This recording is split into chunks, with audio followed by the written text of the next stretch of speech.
You're listening to the Hossan Leong podcast.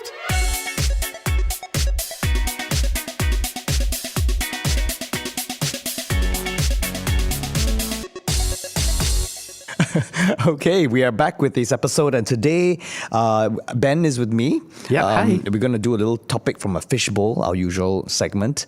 And we also have a special guest, and I have known him for a very, very long time. Juwanda. Oh, that's right. Yes. We acted together, sang together, and now he runs this conglomerate. This food conglomerate. Yeah.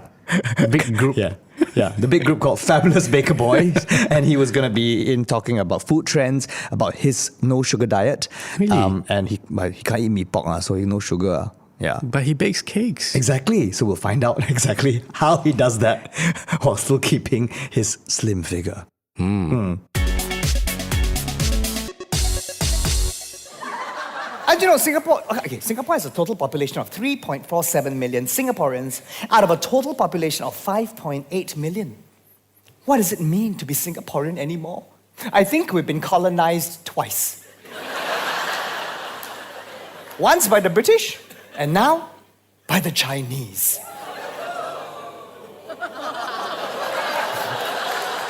Right? I'll tell you why. Okay, there's this one company, okay, Chinese company. They want your information. They want everything that belongs to you. They want to capture all your details and keep it in the system forever so you belong to them. They have a store in every major mall in Singapore. Their name begins with the letter H. It's not Huawei. She's an even bigger threat than Huawei. Her name is Heidi Lau.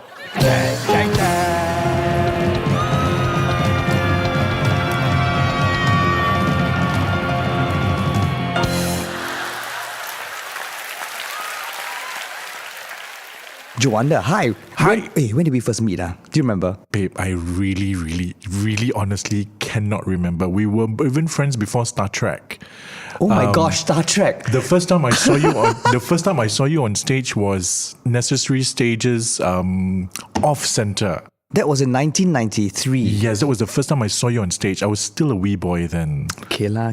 Now not wee anymore, huh? Now, whoa boy. Whoa boy, yeah. Well, it was wonderful. I mean, we became firm friends, and then from then on, we did shows together, musicals together. Yes, correct. Chang and Aang. We did Forbidden City, where you fell asleep on please. Juwanda fell asleep on stage. Okay, wait. On the floor. Okay. But to my defense, right? What defense? No. You were on stage. You fell asleep on the floor, snoring. But this story, right, lived beyond me. I was away for 5 years. Yes. I came back. People know, I'm John. Oh, you're the one who fell asleep on stage. Okay, that was Darren Sia. He told the whole world already. Oh my God. But it was funny because they had a war scene, right? And then someone shoots all these soldiers from Forbidden City, and they go, and then Juwanda, boom, falls down. And then we sing this really sad song about how all our soldiers are dead. And I walk past him and I hear this. I'm like, and he kicked me. I kicked him because luckily it was to Esplanade. No one could hear you snore. Oh my gosh, I had to sing and try not to laugh. Okay. My God. All these memories, I tell you. And then and afterwards we did Company, where I directed you. And he was so tough. He was such a whip. He comes to audition. Rehearsals with whip in his hand, and then we get wrong. You like lah? Yeah, I liked it. Yeah, one time. Oh yeah, yes, again. more. But you got to sing this amazing song called what? I cannot remember. Right? Yeah. Sorry, Grateful? Grateful, sorry. Oh, sorry, Grateful or sorry? Don't know, right? Don't know. Okay, never mind. Yeah, okay. That's how our friendship is. We're tight like that. But okay, you disappeared for 5 years out of my life. Okay. And then you went where? Okay, so I fell in love in Aladdin before that, and then I went off to Germany for 2-week holiday with my partner then, and I never came back. Yes, we realized. I said, hey, Juwanda, Ilang, where did he go? Germany never came back. Yeah, and I literally didn't plan it, just went, and then totally fell in love. I mean, fell out of love with him, but totally fell in love with the space. A lot of things happened. That's where I did a lot of soul searching with food and produce and stuff. That's a lot of my food lessons I've learned. In Germany? Which part of Germany? We were 1 hour away from alamak. Forgot also. Old age, bro. I'm 46 now. We were what's the capital of Germany? Oh, Berlin? No, is it Berlin? I'm looking around Bonn, Cologne. No. Okay, so Sauerkraut. Okay, so we were in the city. We it's 1 hour away from the city, which I cannot remember the city's name, which has a really good, amazing. Berlin. Not Berlin, leh. Capital. Okay, I'm asking Jem, our producer. Okay. Yeah, Okay. Berlin. And then so basically, what were we talking about again? How did you come into cooking? I only had two coffees. Okay, how do I come into cooking in Germany? I mean, I've already cooked since I was young, but Germany was really. I learned about seasonal growth, seasonal produce, berries, things that come out in summer, spring, autumn. There's nothing, so potatoes had to be plucked and then put inside the basement until winter is over. So wait, hang on. You have never. Because you was living in Singapore prior to that, right? Yes, so going to Germany, a European country, means you had to learn how to cook with new produce, right? Yes, correct. So basically in Singapore, what I did was created restaurants. I worked for people. I ran the restaurants. I created things from concept to whatever, made money for the people, and then, but I've never really cooked. I never really cooked as worked as a chef or anything. I would always cook at home. My friends eat for free all the time, Except me, I haven't tried it. Yeah. So and then now that I people have to pay me to cook, they don't come anymore. Right? Yeah, the friends very shit lah. Okay. Your friends, my friends, very shit. Okay. Yeah, so in Germany, really it was really about where we live was near on an organic farm which raised cattle, had cornfields. So it's like. In summer, the smells is sometimes horrible if the wind is blowing in one direction because it's a cattle farm. And then sometimes it's blowing the other direction. It's amazing sweet smells of hay and stuff, right? And so you really learn to cook more food, really. And great butter, great milk, great...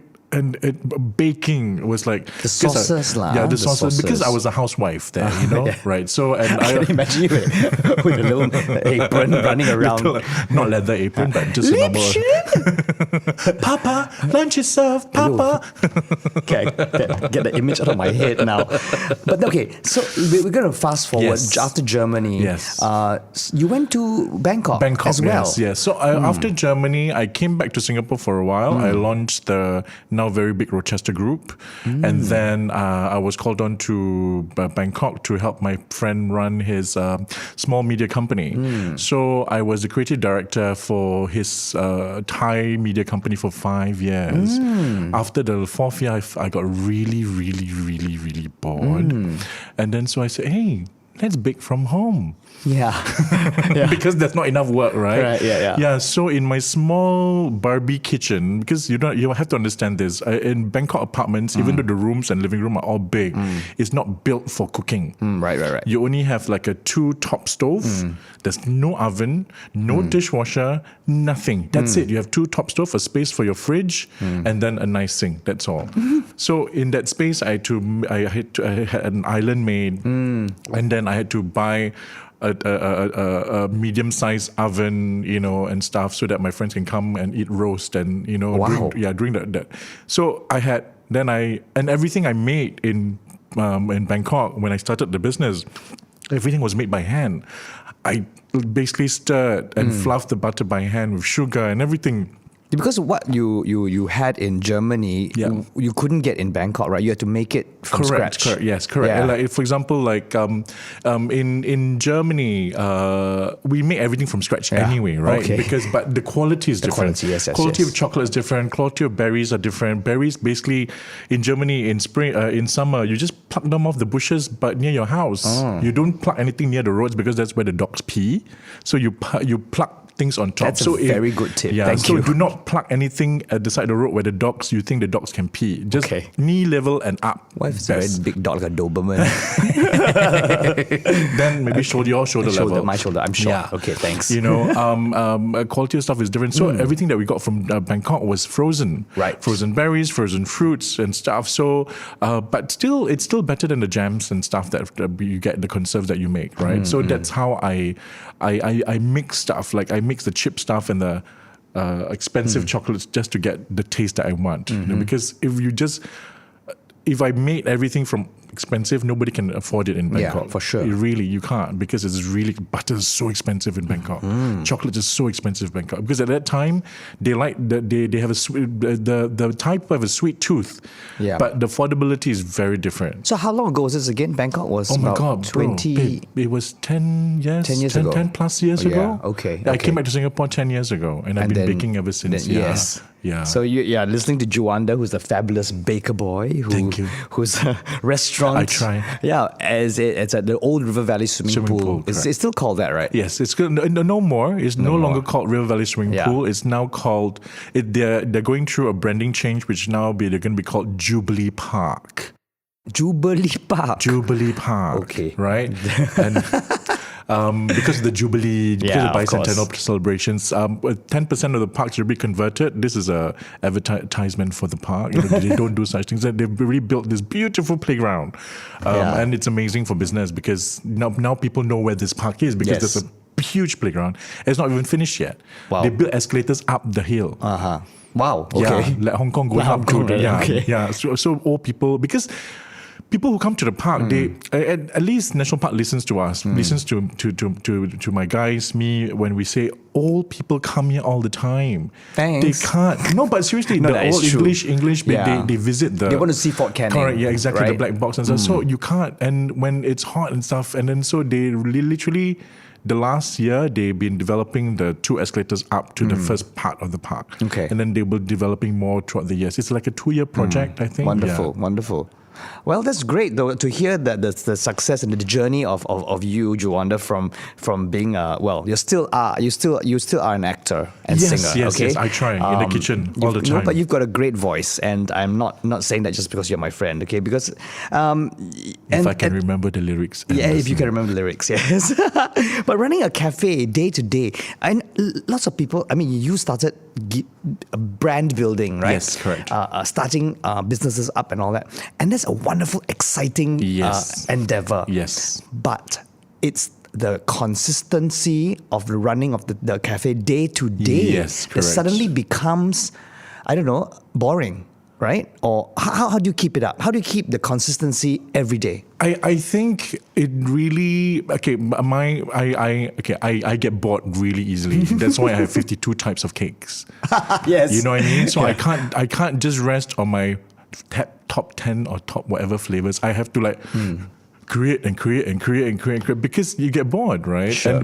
And if you have the space and you have the capability, then why not? Why just stop, right? And then and also for my guys, my boys who bake with me, I think for them it's a great learning. I mean, even they don't stay with me for 1 year or 2 years, at least the time that they have with me, they know that they can experiment with stuff, and they worked with me, and they trust me that I can lead them to experiment with stuff. And because I'm not learned chef, I don't come with all the responsibilities or the rules that I cannot break. Fuck the rules, sorry. No, it's okay. It's okay? Podcast. Fuck the rules, it's like, you cannot mix this, don't care, mix it, and then wrong, then do again lah. Sure. But I always remind them, butter is expensive. But butter is expensive, yes. Butterless cake. Butterless cakes. So in that sense, that is one thing about the cooking side, the baking side. Cooking side is also is the same, because I try to refresh. If I have my menu is made up of all the customers' favorites, and it's quite a big menu because it's got the breakfast side and it's got the lunch side, and I can't take things out, because if I take things out, people will complain. And you know how Singaporeans are, right? Because we've been there 7 years, so people expect to get their pancakes, people expect to get the chicken waffle, Yes, are you my still? favorite. You got e-cups not nowadays? I do. Oh, you do now? A little bit lah. Okay, okay. Which I want to go to that in just a while. Cool. Okay. So that's great though, because people you have your menu constantly expands. Yes, correct. Your menu constantly it's controlled and it's changed. Evolves. Yes. Evolves. So where do you get that creativity from? That to say, okay, I'm gonna try this. So what gives you that creativity? Okay, first thing, the knock on the door is always from aunties. Okay, why y'all don't do this like this? Why y'all do like this? Why don't make that like this? Hey, why you don't do this? Because I know better, because I've been cooking longer and I'm older than you. Okay. Right? So, that's the first knock on the door, right? And then you start thinking, yeah, why don't I, right? And it's like, so a lot of the things actually go, like, I go back and then I fresh it up. You know, that's with aunties, right? And then secondly, it's like your friends. Right? Your friends, as they get older, diets change. Gluten-free lah, vegan lah. I tell you, vegan. All these fucking cock people, right? It's like kind of fucking... Okay. Even me, right? Okay, sorry. I don't even eat rice now, right? Okay, this is what I'm going to talk to you because you said you complain about how people don't eat. You don't eat sugar anymore. No. Okay. Let me get this correct, right? Let get this right? All right. I do eat, for the last 7 weeks, I've been on my journey, which I started 10 years ago, and I stopped after when I quit smoking. Yeah. Because when you quit smoking, your body just gives up, and then you just want to eat everything, and you get really fat. Really? Yes, I do. All right. I did. I breathe this when I get fat, right? So this beautiful body that you see me 6 weeks ago was this combination of those no smoking and eating everything, and then, you know, whatever business, stress relief, I'm a stress eater. Okay. Not stress eater. When I get sad. When I feel down and out. You are an emo eater. I'm troubled. Yes, yeah. I eat and eat and okay. eat. Right? Yeah, I'm a really emo eater, and I can't stop because I can finish a kilo bar by myself in one sitting. A kilo bar of chocolate. You know those English kilo bar Cadbury bars of chocolate? Jem is nose bleeding already just thinking about it because he can't eat chocolate. Oh, really? Oh, sorry. Heaty. Too bad. Okay, too bad. Right. Next. Okay. So, so what's the question again? See, talk. You lah. No, we were asking you what inspires you. Okay. Yeah. So now the friends who change diets. Yeah. So my change diet, right? So basically, I've come back to this. And for 6 days of the week, I don't do sugar, I don't do carbs. But normally, for the last 2 years, I've also not eaten white rice. I eat low GI rice because it burns slower and everything, so I don't have that sugar shock. Because I'm pre-diabetic, right? Okay. Not that I go for checkup because my boyfriend always say, why you never go checkup? I say, I know, I feel. You feel, huh? I feel I'm pre-diabetic. Ends coming. Don't eat my pee. Okay. Ew. That's what they say, right? I know, yes. Yeah? Yes, I've seen them. My grandmother's diabetic. Oh my God. I've seen the ants come. Okay, all right, okay. Anyway. Okay, so so for the last 6 weeks, I've come back on this journey, right? So how do I do it? Because I cook all the time and I bake all the time. So my boys become my victim. My cooks, guinea pigs. Whatever I do, because usually when I cook, there are basic measurements and stuff, and I see by color, whatever, but still I need to taste it because sometimes the butter might come from the same factory, but they might change something they don't tell you about. Oh. Like, for example, the sugar, the last 3 weeks, our new supply of sugar, all our cakes have got darker. With no particular, we've not changed anything. So I've gone back to the supplier. I wouldn't name shame lah, but I've asked because sometimes if they change to this chemical sugar called methylpol thing, don't know what, which is a chemical induced sugar, it caramelizes, it melts like water. Oh, I see. Right, it doesn't caramelize like normal. So I was wondering whether that was the problem, but then I was guaranteed that it still come from cane sugar, right? But everything's caramelized a bit darker. So. Those things. So my boys will test for me. It's like they know they have to know what the constitution of every cake, texture, taste, flavor. They're still learning. Sure. And I will pinpoint this is right, this is wrong, this is not the color, whatever. I can usually nowadays tell if they put enough chocolate in the cream by just looking at it. Okay. Right, bro. Not Experience enough, lah. Yeah, experience Of course. You sure enough chocolate? They say yes. You taste not enough. Yeah, right. So that's how I cook. Right. Okay. In my kitchen, my sister heads my cafe side of the kitchen. That's right. My kitchen is all makcik. The first female all makcik kitchen in Singapore that serves you brunch. Right. Okay. Nobody has done it. Only my kitchen. Right. Right. So I periodically test stuff with them.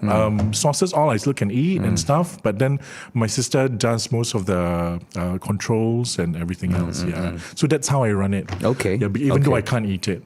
Yeah. But we have gluten-free almond bread, which is okay lah. Good. Yeah. But I remember the time when you started doing sourdough and I was your guinea pig. Oh my God, yes. I would go down to Fabulous Baker Boy with Paul. And get free bread and come and take. Yeah, because we wanted to because we were going on our sour bread dough thing. And so we were experimenting with sourdough croissants. Okay, yes, And then you would say, oh, today's bread not holy enough. Yes. Got too many holes, no holes. Yeah, so from that on, that was 2 years ago, 2+ years. So Yeah. my starter, which I can't remember, we used to name her, but now we don't. I can't remember what's her name. Yeah, but she's now 3 years old. Okay. Right, and we still make amazing breads with her. Croissants, I used to make amazing croissants, but it's a lot of work. Yeah, it's a lot of work, yeah. So, but because I use it by hand, so I'm just waiting for machinery to come. But that's for the future. Okay. Yeah. Okay. So probably in a year, you probably will see and taste more sourdough bakes that we make. But everything that we do is developed in-house from scratch. Right, because I got nobody to teach me, so I learned by the mistakes. Maybe like every one of us, I think, learning Yes. on the job. Learning on the I job. think that's the best, actually. You know, you cook and cook and cook. What's your proudest dish that you're the most proud of? The proudest dish That you made and you thought, okay, this is it, man. Okay, so everybody pays homage to their parents, right? At one point or another, right? I've cooked so many dishes, but the dish that I grew up with was my mother's biryani because she cooked for weddings and stuff, and the bitch never gave me any recipe. Really? Yeah, I love her, Mom. No, you're not the bitch, lah, but yeah, okay. Then how? So it's by taste. Right, okay, Literally. I mean, Trial and error. Yeah, because she'll say, throw this, but then whenever I need her help to do something, she'll never give me. Yeah, she's that kind of matriarch with her cooking. Really, yeah? Yeah, correct. She's not a giving cook. You go and hypnotize her, and she in her sleep, she'll talk But lah. I think that also teaches you to Go out on your go own. out on my own and create my own thing, right? So her biryani comes with not only the chicken biryani or beef biryani or lamb biryani, it comes with dalcha, which is like, and she makes it with mutton rib bones. Oh, wow. Yeah, and the rib bones are boiled for hours till it's like bone tender. And it also comes with a cucumber pickle, what do you call that? Achar. And then pineapple achar. And this, for me, was the complete Malay biryani. Right. And this was the epitome of my cooking. Right. To be able to produce and taste and it feels like mom. Replicate it lah. And not having mom help me. The fucking shit. You know, like, Did she try it? Did she No, try haven't it? yet. Haven't No. yet. One day, One one Hari Raya when she allows You me to cook surprise everything. her I said, Mom, nah, buy from Karipap shop. Yeah. I said, what's this? She won't eat my cooking one. The only thing she eats, right, is my red velvet. And that's what she asked for. But there you go. Your red velvet's also world renowned. Okay. Yeah. No, seriously, babe. When people come from overseas, we buy the red velvet, okay, for them. Okay, when Paul's parents come, when people came from France, when people, my God, Yay! we will call the fabulous baker boy and go, okay, guess what? I need a red velvet cake because overseas people coming. Having you. said that, though, thank you so much for making a cake named after Yes, me. that was Do you know, everyone goes, hey, I'm eating Hossan Leong. I'm like, oh, that sounds so wrong. But yeah, that cake's also quite your popular, cake, right? so your cake come from a Boston style cake, which was basically layers of butter sponge and filled with chocolate. But yours is not filled with chocolate. Yours is filled with praline. But not a crunchy praline, but just a hazelnut praline. So it tastes like Nutella. And it has 11 layers. Wow. Not 10, 11. And it's coated with Verona chocolate on the outside and topped with salted chocolate crumb. It's amazing. It is amazing. Because it's I mean, it's like people come first. The kids, wow, so many layers, and then when they eat it, wow, it tastes like Nutella.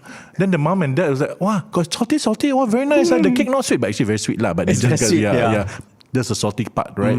So it's just one of those cakes that transcends because people come, it sells out one. I mean, when we Wow. cut one, right, it wouldn't last the third day. It will last 2 days or even on Sunday, it'll be finished. Wow. It's always, it's become the mainstay, regardless whether we like it or not. Right. Yeah, bloody hell, Hossan never take me for his last show. This Herman Sherman singing never asked me to That one to I'm not audition. directing, by the way. Okay. Never say anything. I know I cannot play the piano. I can't dance anymore. But Trust me, that show is very difficult. I know, George has been texting me. Hey, I don't know what I'm singing. I said, neither do I. But can't wait to so see it, I'm yeah. still very, very excited about the Hossan Leong cake because Yeah. everyone who goes there takes pictures of it, puts it on Instagram, Yeah. and then it's great publicity for No, you and I. it's actually a really traditional cake. I mean, but it's based in Boston. And then how I got to name it was because, hey, Hossan, I just made a new cake. Can I name it after you? Because he was at the cafe having coffee. Can I? Sure. Okay. But can I taste first? Don't mind. Sekali taste like what? No, but yours was the first cake of my Devo collection. That's right. The Devo collection came when was developed 1.5 years after your first cake. You know, so I have now, you're beside Takashi-san, you're beside George Clooney. Oh, wow. Yeah. You're beside all this, Barack Obama. Yeah. Okay, I'm amongst good company. Yes, exactly. All right, there's so many food trends coming up in Singapore. One of which I spoke about in my show Hosanna 50, and it's about this hot pot, steamboat. Will you ever put... I just had yesterday. You did? No, we make. You make? Yeah, we in make. the shop? No, at home we At always home. make steamboat, always. So would you ever put mala into your cooking? I make mala hot pot. I mean, for your... Can you imagine? Fabulous Baker Boy, and we're gonna have mala. I'm not sure. Okay, my audience is very big because we have the Indian, Malay, Chinese expats, whatever, and most of them family, right? I'm not sure they'll come to my shop for mala flavored. Mala cake. No, cannot be mala cake. Probably like, I don't know. How about mala rendang? No, cannot lah. Cannot. Maybe a mala pasta. Yeah, maybe that can It's happen. quite a nice name too. Mala as in LH. Mala pasta. Like that. Mari makan mala pasta dekat Fabulous Baker Boy. Yeah, maybe. Why not? Yeah, maybe I'll try. Can just imagine the taste. Okay, but you realize it's all chili oil. Exactly. It's so. Even when I make it at home, right? I only made it once because I got so scared. Yeah. Because it's fermented beans and high salt, Yeah. It's nice at that moment, but then the next day you suffer your. And also it's called the mala laosai. Oh my god! Mala laosai. I had mala, the mala bowl. Because I don't eat meat, right? So it's all vegetables and stuff at Clementi because I went to a fish shop. I went to the host hot fragrance pot or whatever they call it. Whatever. It's like we just had vegetables. Tofu and all that, yeah. Correct. Yeah, and that's that. And on Saturday we had a potluck at our friend's place. And then so I went to toilet on that day 6 times. Oh dear. At the house I went 3 times.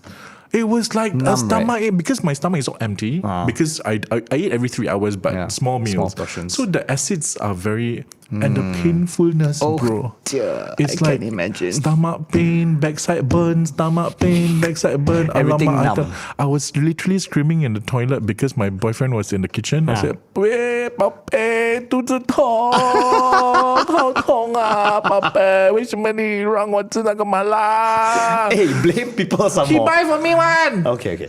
All right. But I think if you put the essence of mala into a pasta, maybe it could just work, maybe the Sichuan, like how I do for my laksa one, just peppercorns and maybe just a touch of the oil, and then just toss it. Just a little bit. Yeah.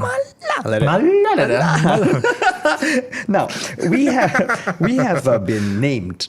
Okay, and I laughed this morning. I just this morning's article I reposted on my Facebook. Singapore. Oh my god, I read that. Best street food in the world. Oh my god. Okay, oh my god. World. I read that. I was just like, I'm very shy. And then I'm like, this is satire, right? I know. So I laugh and I said, First of all, we got street food. Exactly. Which street got food on the street? Don't have. Buntat lah when they close and have satay lah.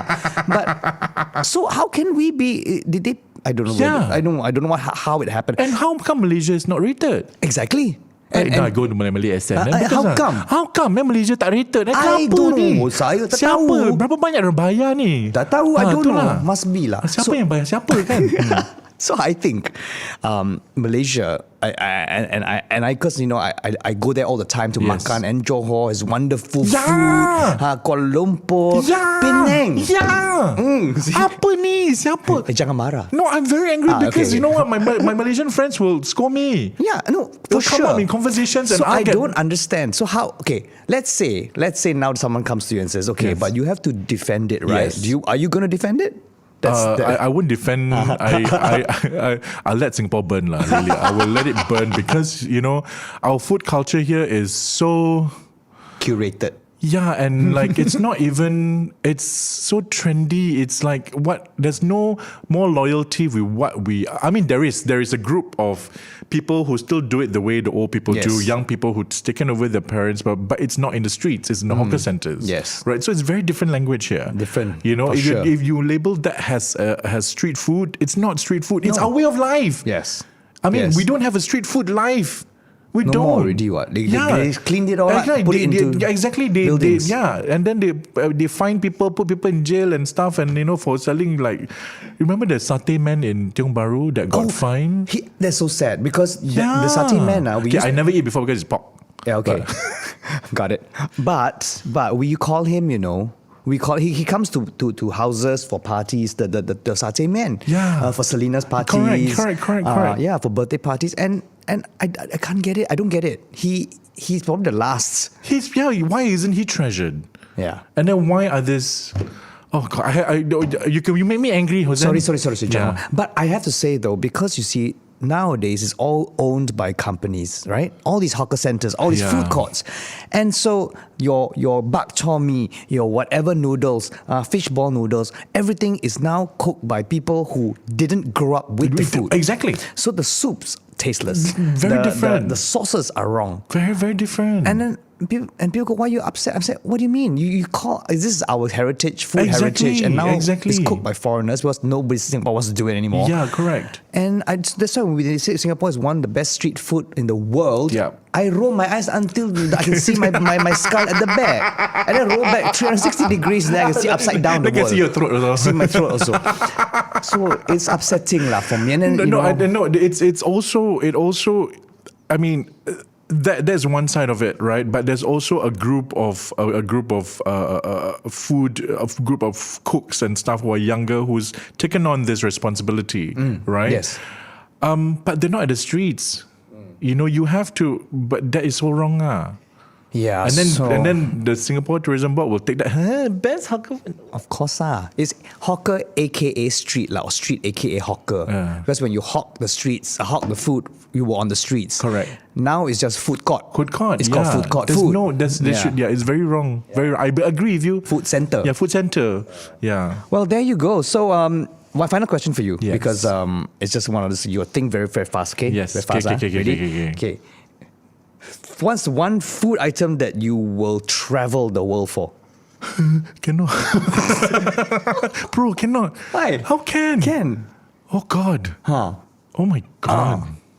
What? Oh, I have cheese. What type of cheese? You know why? The cheeses that I eat here in Singapore, I thought I was lactose intolerant. But actually I'm not. It's what they put in the cheese. In Singapore? What do you Singapore, because everything's pasteurized, right? And when it's pasteurized, during the pasteurization process, you put stuff in it to make it last longer. But don't they come, all our cheese is imported, what? Yeah. So everything, I don't eat cheese here because I get sick.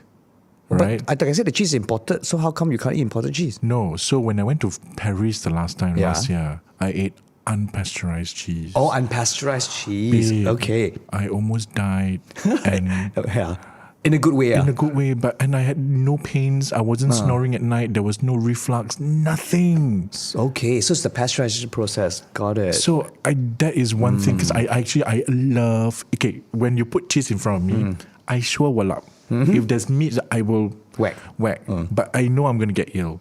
So I stop. Okay. Right. But when I was in Paris, oh my God. Cheese heaven. The first day we went was food tour.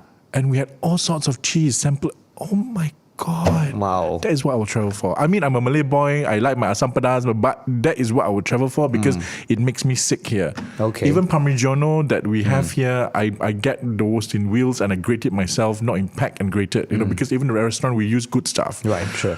Because it makes me sick. So you can't get unpasteurized cheese at all in Singapore? It's illegal. It's probably, you probably have some grocers who does it, who brings it in. Maybe Jones and stuff, or some black cow or one of the French ones, like Petit Depot and all that. Maybe, yeah, right. But then arm and leg, okay, right? Yeah, fair enough. Arm and leg. Like, I wouldn't pay $20 for a block of cheese. Okay. I'll pay €3 for a block of pasteurized cheese in Paris. What? The accent all come out. Of course. All right, so thank you very much, Juwanda. It's been so wonderful to just chat like that. Yes. About makan, because we never chat about makan. Never. Whenever we work together, it's all Work. about Yeah, you're why don't telling me you- a full lines. You forgot your lyrics. And once again, thank you so much. I'll be back. Please, always welcome. Yeah, because I want to go and eat the chicken waffle. Okay, Chicken yeah. waffle with sambal belacan. Yeah. Isn't it? Sambal No, no, man. no, it's No. no, it's with hot sauce. Hot sauce, sorry, that's sambal belacan. Anyhow, no. Anyhow, like you. Mala chicken waffle. Mala chicken waffle. Mala mayo. See, there you go. Thank right. you. Mala Thank mayo. you. Thank you. You're welcome. You're welcome. So another dish which is not a dessert. Yeah. Hossan Leong mala mayo. Right. We can go with fries and fish and everything. Voila. Very good. Thank you, darling. Thanks. Okay, topics from a fishbowl. Some Ben, Yes. you pick. It's your turn to pick. Okay, if I shake it, it's like dice, right? No, it's pieces of paper. Yeah. Why am I shuffling the pieces of paper inside a fishbowl? And our topic for this episode is Oh, this one looks exciting. It's a very big piece of paper and got a long sentence. No, okay, no, it's not. Advice you would give young and new talents in Singapore. advice. Fashion advice. What kind of talent? What kind of talent? Got talent or no talent? I think talent is a very big word. Yeah. Okay, this is what I used to tell my students from acting class when I used to teach acting. That if they're in it for the fame, the fortune, and the celebrity, then don't bother. Correct. Yeah, just get out of my class now because no point. Correct. I'm not training you to be a celebrity. A celebrity has got nothing to do with acting or singing at all. That's just a byproduct. Which is why we don't agree with things like Star Search, for example, because just because you pass you win a contest doesn't mean you're a big star. Yet. It has to be earned. What? It has to be earned. Right. I think there's a difference between new media and traditional media.